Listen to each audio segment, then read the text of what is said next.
Well, good afternoon. I'm Mike Lester, Assistant Chief over the Investigations Bureau for the Vancouver Police Department. I appreciate you coming here today as we announce that we have made an arrest in one of our unsolved homicides. Thanks to cutting-edge technology involving genetic genealogy, this case involved Audrey Hoellein Frasier, who was brutally raped and murdered in July 16th of 1994. At the time of her murder, physical evidence, including DNA, was collected, but no matching information was in CODIS, the national database that contains DNA profiles of individuals convicted of certain crimes. This case has been featured on our website as one of our unsolved cases for over a decade, and has been consistently assigned to a Vancouver Police Department Major Crimes Unit detective for nearly 25 years. Our goal with any unsolved case is to ultimately find the person responsible and bring justice and closure to the family members left behind who have been waiting for answers. The arrest of Richard E. Knapp, 57, of Fairview, Oregon, occurred on April 28, 2019. He is currently lodged in the Multnomah County Jail awaiting extradition to Clark County. As mentioned earlier, the arrest in this case was made possible thanks to technological DNA advances in genealogical techniques using Parabon Nanolabs. We utilize Parabon Nanolabs' snapshot DNA phenotyping service, which is a revolutionary new forensic DNA analysis service that accurately predicts the physical appearance and ancestry of an unknown person from DNA. In addition, we utilize Parabon's genetic genealogy to offer advanced DNA testing in combination with genetic analysis, identification techniques, and traditional genealogical methods. This process is similar to what we used in the arrest of the California Golden State Killer. And there is a comprehensive fact sheet provided on the table here in the room. Detectives from the Vancouver Police Department Major Crimes Unit contacted Parabon Labs last year and started the process to submit original crime scene DNA to Parabon in June of 2018. The first phenotype snapshot report was delivered to us on August 2018, and the genealogy report was provided in October of 2018. And as you know, DNA alone cannot solve any case. To solve a case requires investigative work, and this case involved amazing work and dedication by some of our outstanding detectives. And I'd like to introduce two of the detectives that worked on this case. We have Detective Corporal Neil Martin and Detective Dustin Galdshaw from our Major Crimes team to discuss this case in further detail. Thank you.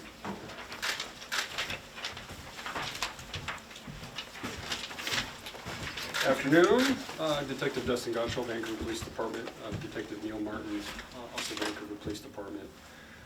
July 16th, 1994, units with the Vancouver Police Department responded to 8011 East 4th Plain. It's a group of apartments at that time was known as the Family Tree Apartments.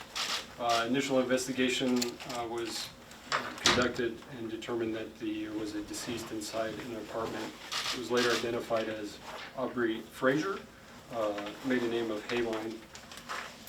Physical evidence was recovered at that scene, and that scene was processed and documented. Detectives at that time followed up with several leads and used preliminary DNA. I have to mention 1994 DNA was still a very early science, so the type of scientific analysis that could be performed at that time was limited. But during the scope of the initial investigation, they were able to rule out several different people or suspects in the case. Over a short course of time, the case unfortunately went cold. A lot of people were contacted and ruled out of the investigation, and all leads at that time were exhausted. This case was reopened several times since then, and worked by several different detectives, making contact with other persons of interest, obtaining further physical evidence in the form of DNA, and ruling out all people that have been contacted so far. Beginning in 2016 to 2017, the Major Crimes Unit began digitizing cold cases and revisiting cold cases and determining if there's anything in the new, in a more technological era, if there's things that could be done with cold cases to further them. And began case reviews. A detective was assigned the case and again went out and developed more investigative leads, obtained more DNA samples, and kind of developed a viable suspect. In June of 2018, information was obtained by the Major Crimes Unit via a law enforcement conference of the lab, Parabon Nanolabs, and their ability to potentially assist in helping cold cases where viable physical evidence in the form of DNA is present. Later in 2018, our department reached out to Parabon Nanolabs for a composite at first, a snapshot is what they call it, that would give us a better indication of what the person looked like, both during the time period and age progressed to today, to include things like hair color, eye color, freckles, to give us a better understanding of what the person looked like during the time. After we received that work product from Parabon Nanolabs, we asked them to further their involvement in this case and asked them to locate any viable information via genealogical websites through places such as GED Match. Based on this request, they were able to provide us with a name associated through their research, which was Richard Knapp. Surveillance was then conducted on Mr. Knapp, who was local to the area. After several months of surveilling this individual, we were able to obtain abandoned DNA from that person in the form of a cigarette butt. This product was then sent to the Washington State lab to compare to the original source DNA from the crime scene, and we were informed that that was a match at that time. We then developed probable cause in conjunction with the Clark County Prosecutor's Office for the arrest of Richard Knapp, and that arrest took place this previous Sunday. I've been in contact with the family since for a few weeks now to keep them appraised of the situation. I can't tell you enough how happy they are that the case is still being actively worked, that an arrest has been made. They have been through a lot. Audrey left behind a small child when she passed away, and he's grown up without a mom, and they've grown up without a sister and a daughter for 25 years without any answers. And we were happy that we could provide them with maybe not closure, but at least the next step in the progression of this event. It is an open investigation. We're still working to make contact with witnesses and other investigative leads. So our information dissemination is quite limited at this time, but it is an active and open case. If anybody has information pertinent to this case now that an arrest has been made, we welcome any contact. We'd like to cross all I's and dot all T's, if you will, to make sure that this case is thoroughly investigated and we make sure that we've covered all investigative avenues. That's all I have. I'll turn it over to Detective Neil Martin if he has any other remarks. I think he covered it all, so I don't have anything. What was your name again, sir? Dustin Gottschall, Can you spell it? Goudschall. And your name again, sir? Mike Lester, L-E-S-T-E-R. Can you tell us more about how this works? So they're looking at a genealogical background, if you will. How did they come up with Richard Knapp's name out of that? Sure. So our understanding of that particular process through Parabon Nanolabs is that they have geneticists or people that are involved in ancestry type research that will take the DNA and go back up a family tree of what they have. They have known reference samples that people provide to, in this case, GED Match is a public open source database. So when people submit their DNA to that to try and find a cousin or an aunt or an uncle or a brother that they didn't know that they had, they'll take that DNA and see if there's any close matches with the unknown DNA. And then my understanding is they go back up the family tree and see where that intersects. And then they come back down with potential sources of who that DNA belongs to or is closely associated with. Is the suspect known to the family? No, not that I'm aware of. So he was a stranger? That's my understanding. Was he known, he wasn't known to the victim? At this point in our investigation, it does not appear that he was known to our victim, but it's still ongoing, so we're trying to confirm that. Unfortunately, information's a little bit more difficult to come by 25 years later, so. Has he committed any other crimes of this nature that you guys are aware of? So there are additional crimes, but I'd have you defer until they actually read that during his first appearance. What was he doing at the time in this area? Have you learned? In Vancouver? Uh-huh. He's from the Southwest Washington area, so I think at that particular time he was, my understanding would be partying and having a good time. How old was her child? How old is her child now? I think he's in his So- early 30s. Yeah, he's maybe not quite 30. I believe he was 4 or 5, maybe closer to the 5 when she passed away. And was she married at the time, or? I'm not entirely sure what the legal status of her marriage was at that time. She was separated from her husband at that point in her life. And so what are the big challenges when you, I mean, this is like obviously a hugely technical process. What were some of the challenges you faced going through this? You know, the biggest challenge was trying to navigate and figure out how to take the evidence from a government lab and get it sent over in a workable format to Parabon Nanolabs. That whole process, so you talk about genetics and DNA and stuff, and a lot of that's really kind of Greek to us. So it was the learning process of going through some of that and basically figuring out how to get Parabon Nanolabs what they needed so that we could get a final report for what we needed. How'd you wind up getting a cigarette butt? So Well, we basically just conducted surveillance until we found him abandon a cigarette butt, and then we just collected it right after. It took a long time, several months of surveillance, to find him, do so in an open public area that we could then acquire the DNA work, or the DNA product from. When was that? I believe that was earlier in this year. I don't have a specific date, but probably around February, March of this year. So if I understand it right, and please correct me if I'm wrong, he didn't submit his DNA for like genealogy purposes to Parabon, right? Correct. Somebody else did that's in his family tree somewhere, Correct. and that's where they intersected, and then it somehow Correct. figured out it was. Yeah, this was not a casual connection that he had supplied his DNA to some sort of genealogy or, like a Ancestry.com or something like that. It was a kind of a reverse engineering from other family members that pointed to him. And his was already in the system from previous crimes? It was not. It was not in the CODA system at all, or any system that we have legal access to. Had it been, you would have found that match in prior Correct. testing. Yes. So unfortunately, there's this misnomer that CODIS has all of these samples and profiles in there, and that's not necessarily the case. We have a lot of unidentified individuals. So we may have a known sample, biological sample from a criminal case, but we don't necessarily have a known or matching profile in CODIS for that. The science or the collection from people or offenders hasn't necessarily caught up to basically provide us all the matches that we wish we could say were in there.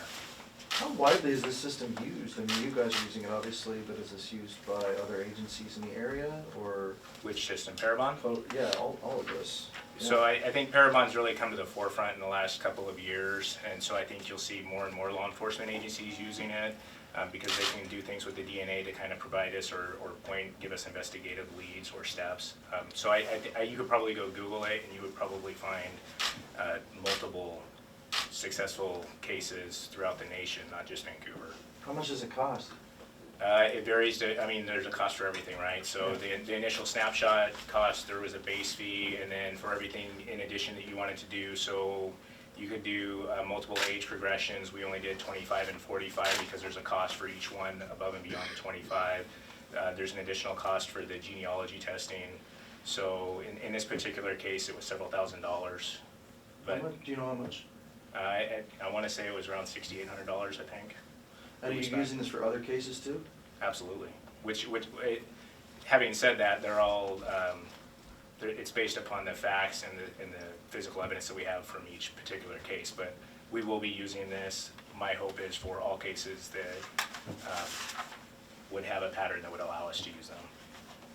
What is the standard? Is there like a standard that the chief has or something for when you can go through this process and spend this kind of money? I would imagine it would be. Not that I'm aware of. Again, it's case dependent, so I've had nothing but support from the police department in regards to any case that I brought forth with the potential to hopefully enhance our investigative ability to resolve something like this. What led investigators to reach out to Parabon last year? Was there a specific event that happened, or was it just priority of cases?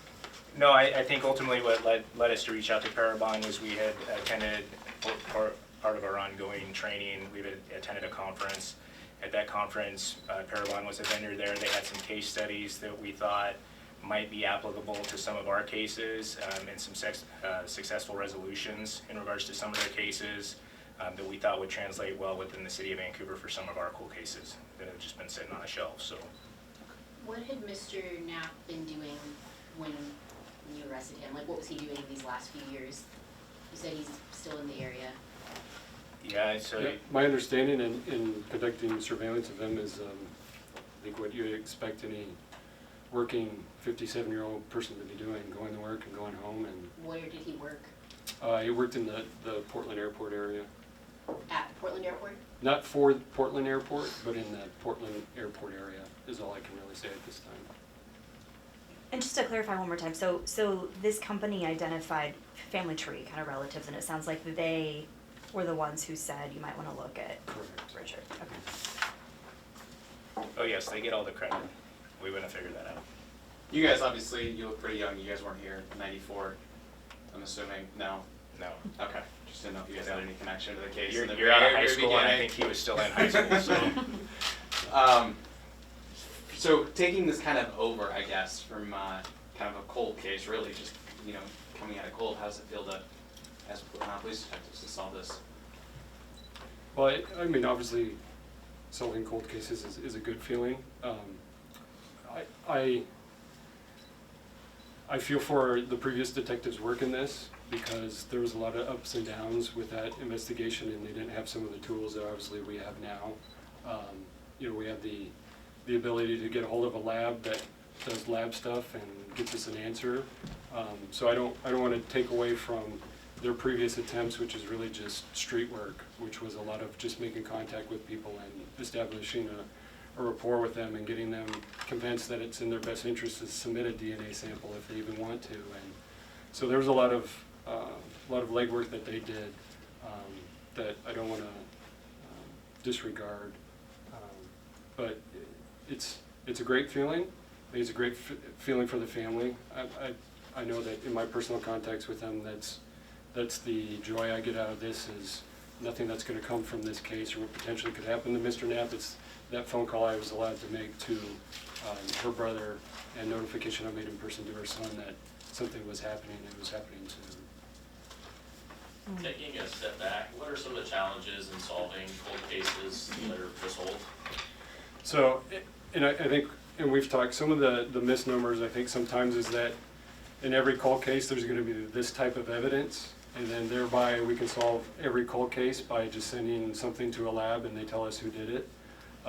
So some of the challenges are, few of our cold cases have the abundance of physical evidence in this form DNA that allowed us to solve this case. Those are sometimes few and far between, and the longer the cold case is, the least likely you're going to have that physical evidence or the ability to trace it back to somebody who might be living that can then get you, closer to the person involved.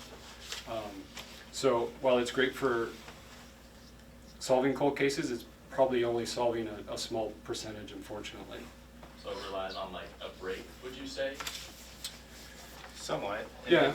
And then additionally, I mean, people move away, they leave the area, they lose track with one another, people die or pass away, and so that makes it difficult because a lot of the information we're relying on is either written down in a report, and we still need to be able to find someone that can testify to what occurred back in that day for the prosecutor's office. Fortunately, in this case, all of the detectives that have previously worked this are still around, knock on wood, as well as several of the witnesses that were around during that time period. So unfortunately, some people have passed away in this case, but not anybody that would have, I think, greatly affect the outcome. Can you briefly share the family's reaction when you informed them that there was finally an arrest? So I made contact with the brother who resides in South Dakota. I think he was a little panicked at first. He hadn't had contact in several years. But when I informed him that we were close to making an arrest, he was emotional. And the first thing he wanted to do was put his dad on like a third-party line, and that was an emotional experience as well, because the father's, you know, getting older in age, and he told me that he thought he was going to go to his grave without any resolution as to what happened to his daughter. So that was tough, but it was a great phone call, and like I mentioned before, I was glad I was put in a position to make that call. It was a fantastic, rewarding experience. They've been great. They've been full of questions.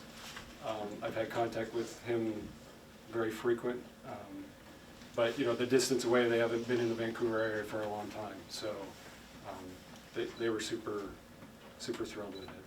And you said you personally told her son too. Did you go to South Dakota for that? No, her son's still general to the area, so I was able to do that in person. And they make you feel good, but at the same time, it's hard. It's hard news. You know, people don't anticipate getting a phone call in the middle of 25 years later, hey, this is wrapping up. So he was very happy with the resolution, but I think he also, unfortunately, didn't get to know his mom very well in the short time he spent with her. You guys arrested Mr. Knapp. Did everything go fine? Did he expect it? Did he understand why? I mean, his demeanor, I guess, or kind of what happened on Sunday? Or what was it like on Sunday? There was nothing dynamic to it. There was nothing that was really out of the ordinary. As to his reaction, I can't really comment on that. Well, where and how was he arrested?